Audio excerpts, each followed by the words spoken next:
Pour l'achat de la maison, il faut se rapporter à l'année 1981. À l'époque, nous demeurions à Brossard et nous avions une famille de 5 enfants. Et nous manquions un peu d'espace autour de la maison. Alors, une journée, mon épouse et moi avons décidé de faire un peu le tour de la région pour voir s'il y avait des propriétés à vendre. Ce que nous recherchions à ce moment-là, c'était une propriété avec un caractère champêtre. Et ce qui nous a beaucoup plu lorsqu'on est arrivé dans ce coin-ci, qu'on ne connaissait pas tellement, c'était d'abord qu'il y avait plusieurs propriétés à vendre qui étaient face à la rivière Richelieu. On cherchait également une propriété où il y aurait beaucoup d'arbres, des arbres d'un certain âge. On était aussi intéressé par une maison qui avait du vécu. Alors, on est tombé sur cette maison ici et après l'avoir visitée, on a été réellement impressionnés. Mon épouse sans doute plus que moi. Et on s'est dit que ça pourrait être un endroit intéressant. Effectivement, ça rentrait dans la plupart de nos critères. Quand on a décidé de l'acheter, c'est à ce moment-là que j'ai décidé de regarder un peu l'historique de la maison. Alors, ça m'a amené à Marieville. Je suis allé au bureau des enregistrements et j'ai fait sortir tous les titres de la maison. Et j'ai pu, comme ça, voir l'histoire de la maison depuis tout le début, quand il y a un terrain qui a été acheté ici, et ça a été le début, dans le fond, de cet emplacement ici. La personne de qui moi j'ai acheté la maison avait tous les titres depuis le tout début, donc depuis 1905. Alors, lorsque j'ai regardé ces titres-là, j'ai pu constater qu'en premier lieu, il y a un terrain qui a été acheté ici en 1905, au mois de décembre 1905. Ça a été acheté par M. Azari Roy. Le terrain appartenait à un cultivateur nommé Aimé des Hôtels. Alors, donc, au mois de décembre 1905, Aimé des Hôtels vend un terrain de forme irrégulière pour une somme importante pour l'époque, 500 piastres. À l'époque, on ne parlait pas de dollars, mais de piastres. Et M. Roy était de Belleuil, de la paroisse de Belleuil. Dans le contrat de vente, il est identifié comme étant un traversier. C'est intéressant parce que tout près d'ici, à peu près à 1000 pieds, effectivement, il y avait une traverse qui arrivait de Belleuil au niveau de la rue des Hôtels. Alors, j'ai pu comprendre que l'ensemble des terrains autour d'ici appartenaient au début du 19e siècle, en grande partie à M. des Hôtels, qui était cultivateur. Et donc, M. Roy a acheté à cette époque-là ce lopin de terre en 1905. Mais il n'y avait aucune construction, aucune bâtisse à ce moment-là. Un an plus tard, en 1906, M. Roy a agrandi sa propriété. Il a acheté ce qu'on appelle une pointe ou une lisière de terre. C'est tout petit, dans le fond, ça avait 5 pieds par environ 110 pieds. Mais en pointe de terre, il a acheté de M. Gustave Ouimet, qui était le voisin du côté droit, lorsqu'on fait face à la rivière. Et M. Ouimet était donc un cultivateur qui lui a vendu une petite parcelle de terrain pour 50 piastres. Ce que j'ai trouvé intéressant, c'est que lorsqu'il a acheté cette pointe de terre en 1906, M. Roy était identifié non plus comme un traversier, mais comme un batelier. Et en 1908, le 12 juin 1908, M. Roy change de titre, il est rendu un bourgeois gentilhomme. Alors, il vend son emplacement sur lequel il y a des bâtisses. On parle de bâtisses, mais on ne dit pas au pluriel. On ne dit pas que c'est une maison, mais sans doute que c'était déjà une maison. Donc, en 1908, au mois de juin 1908, M. Roy vend sa propriété à M. Alphonse Bernard.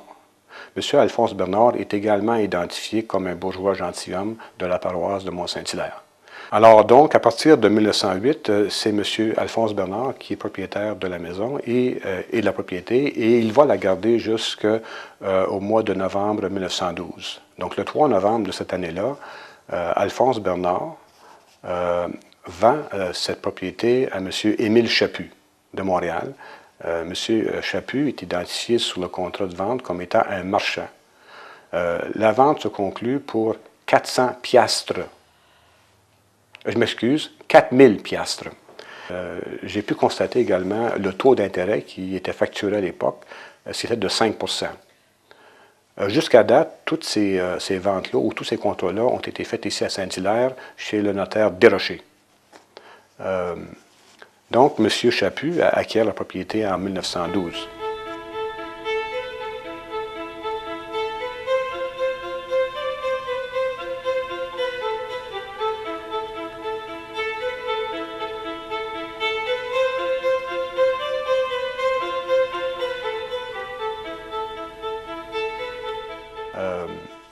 Donc, M. Chaput acquiert la propriété en 1912.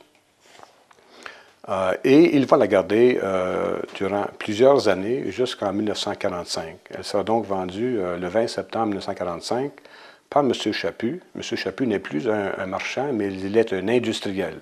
Et il ne demeure plus à Montréal, mais il demeure à Westmount.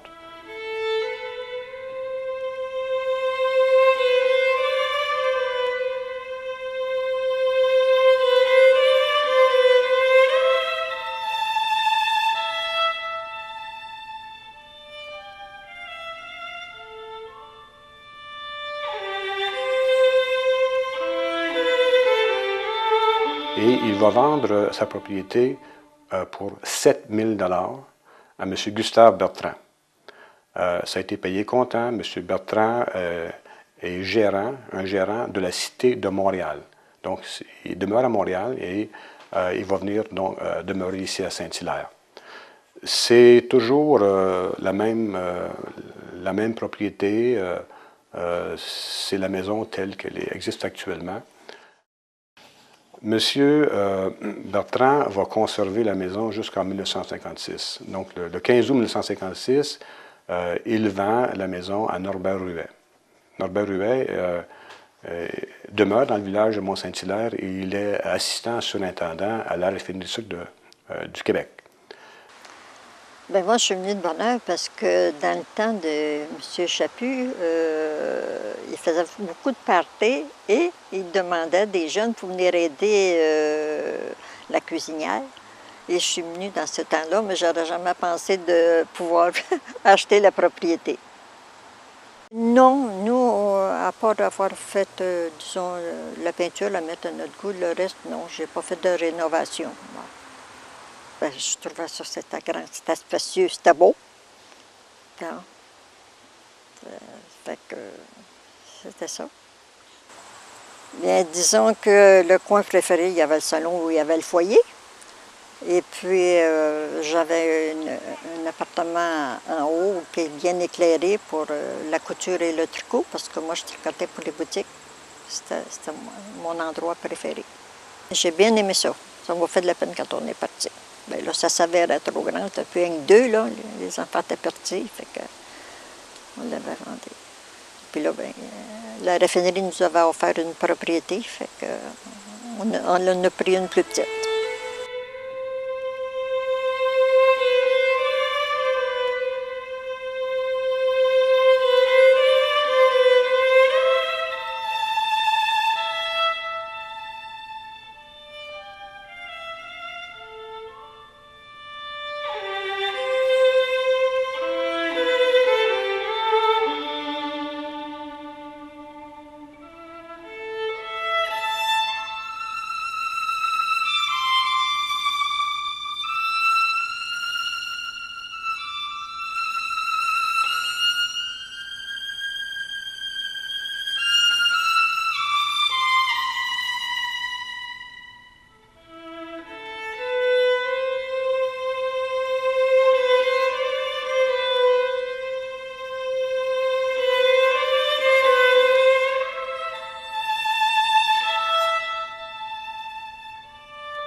retrouve également dans ce contrat de vente de M. Bertrand et M. Ruet certaines déclarations du vendeur.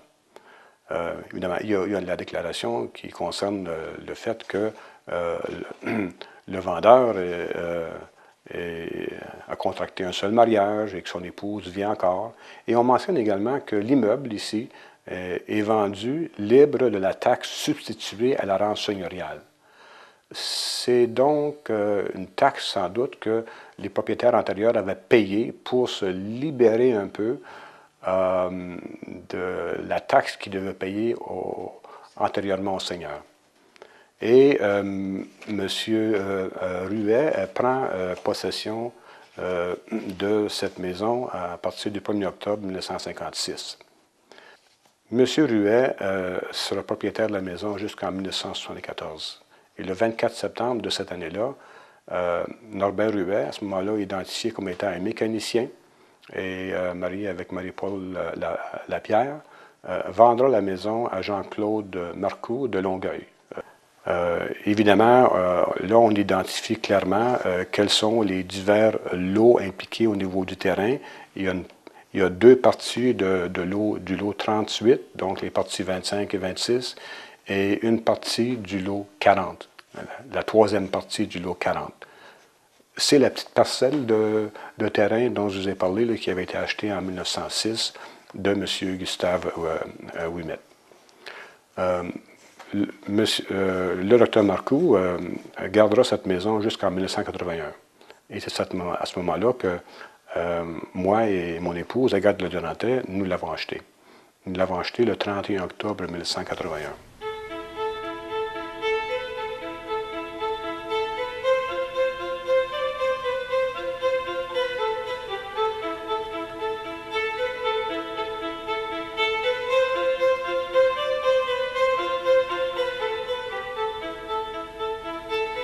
J'ai eu l'occasion de rencontrer une personne qui demeure ici antérieurement. C'est un monsieur Chaput, c'est un médecin.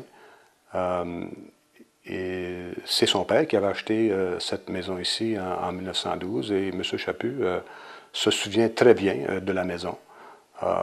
Il est venu ici il y a peut-être 6 ou 7 ans. Il était déjà très âgé. Il avait peut-être 82 ou 83 ans.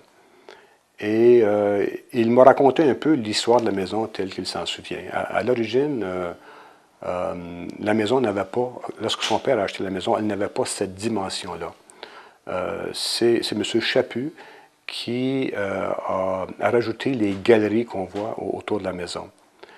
Et c'est également M. Chaput qui a aménagé un genre de... C'était autrefois une salle de séjour qui était au-dessus de la cuisine actuelle.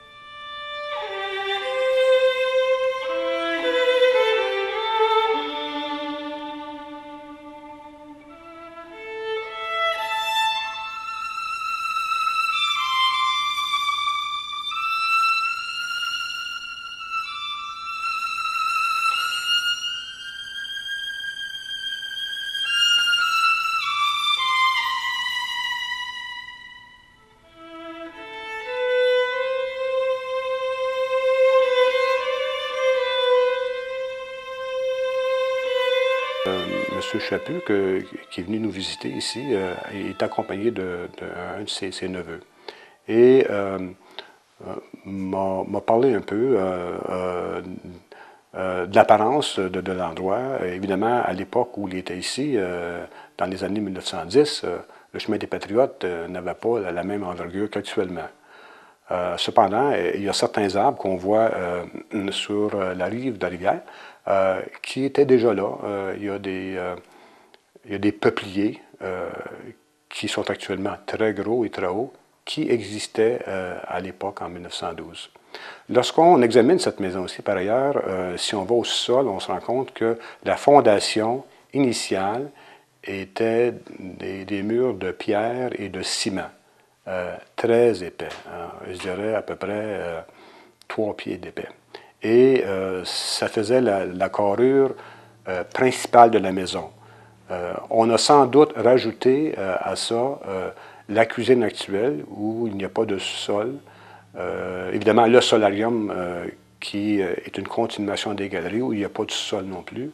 Et la moitié de la salle à dîner dans laquelle nous sommes, il y en a une partie, c'est l'ancien solage, et l'autre partie, c'est un solage d'une construction plus récente. Cette propriété a également certaines dépendances des bâtisses extérieures.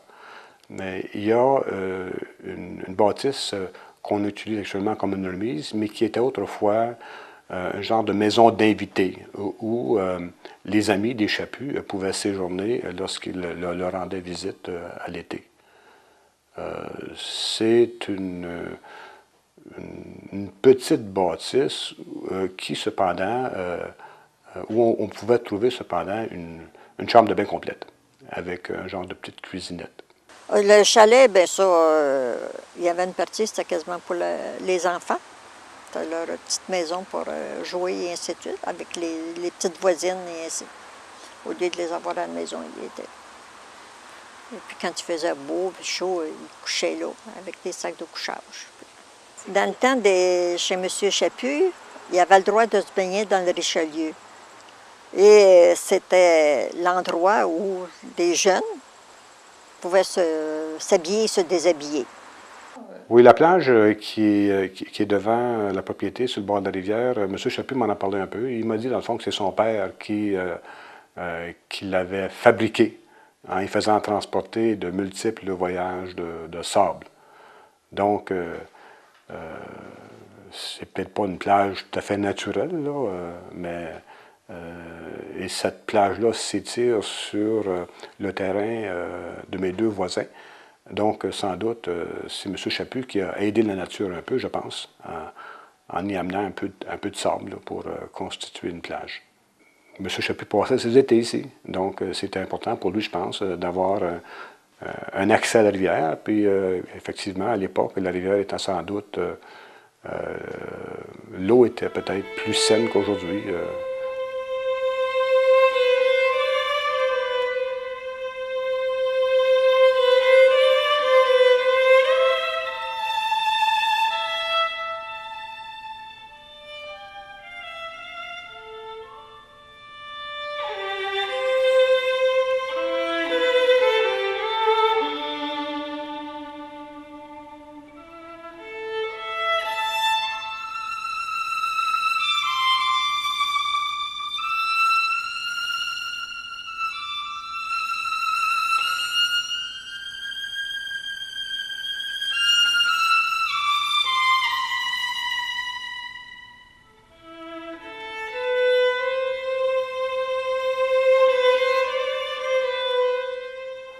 On nous a dit que lorsque les Marcoux sont arrivés ici en 1974, il y avait au deuxième étage un loyer constitué de 3 pièces à laquelle s'ajoutait une salle de bain. Ce sont les Marcoux qui ont remanié le deuxième étage pour en faire une maison unifamiliale, un logement. La seule autre chose que les Marcoux ont fait, c'est de rénover la cuisine et une petite pièce attenante là, qui est un bureau. Ils ont également fait une salle d'eau au rez-de-chaussée. Et ils ont refait aussi l'extérieur de la maison. Parce que les Chaput demeuraient ici, c'était une résidence d'été. Et je pense que le système de chauffage qu'on a actuellement a dû être installé probablement dans les années 40 par M. Bertrand. J'ai su également qu'au moment où les Marcoux ont acquis cette résidence en 1974, il n'y avait pas d'isolation dans les murs. Donc, ce sont les Marcoux qui ont isolé cette maison, je crois, en 1975. Le système de chauffage actuellement, qui est un système à l'eau chaude, a dû être installé dans les années 40. Je sais ça de la personne qui fait l'entretien de la fournaise, qui me dit que la fournaise qu'on a remonte à cette époque-là. J'ai pu par ailleurs voir dans le mur de la salle à dîner ici, qui donne à l'arrière, une plaque où,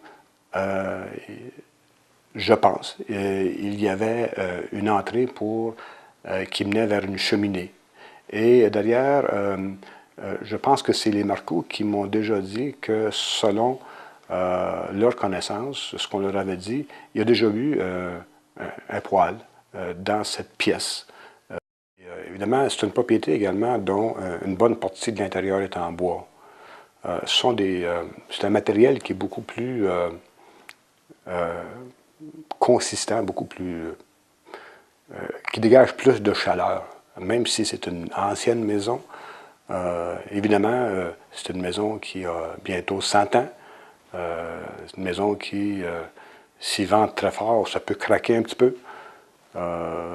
C'est une maison qui, avec les saisons, bouge un petit peu, en ce sens que, comme il y a beaucoup de bois, bien, s'il fait très chaud l'été, le bois se dilate. S'il fait très froid l'hiver, le bois se contracte. Toutes les boiseries qu'on voit dans la maison, sur les murs et les moulures autour des portes, c'est tout d'origine.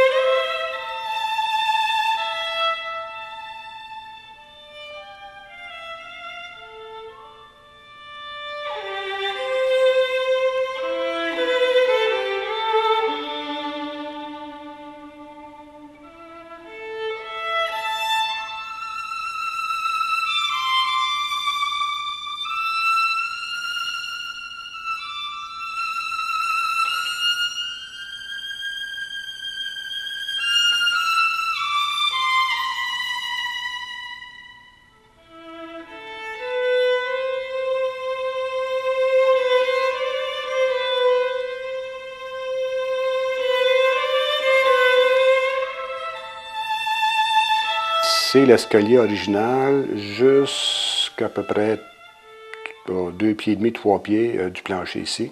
Les Marcoux l'ont modifié. Autrefois, cet escalier-là, lorsqu'on arrivait à environ 3 pieds du plancher, il tournait à un angle droit. Il tournait vers l'arrière de la maison. Oui, ce sont tous des planchers d'origine, sauf le plancher de la cuisine et du bureau qu'on a au rez-de-chaussée. Et il y a aussi des nouveaux planchers dans le corridor au deuxième étage. Mais ailleurs, ce sont tous des planchers d'origine qui remontent au moment où la maison a été construite. Au deuxième étage, tous les plafonds sont d'origine. Dans le solarium, c'est d'origine. Dans la cuisine également. Dans le salon, je ne suis pas certain. Il y a un foyer dans cette maison qui est fait en pierre des champs. La façon que c'est construit, c'est intégré réellement au mur. Alors, je pense là, que ce foyer-là a dû être construit en même temps que le carré original de la maison. La plupart des fenêtres sont des fenêtres d'origine. Au rez-de-chaussée ici, ce sont tous des fenêtres d'origine, ce sont également toutes les portes d'origine.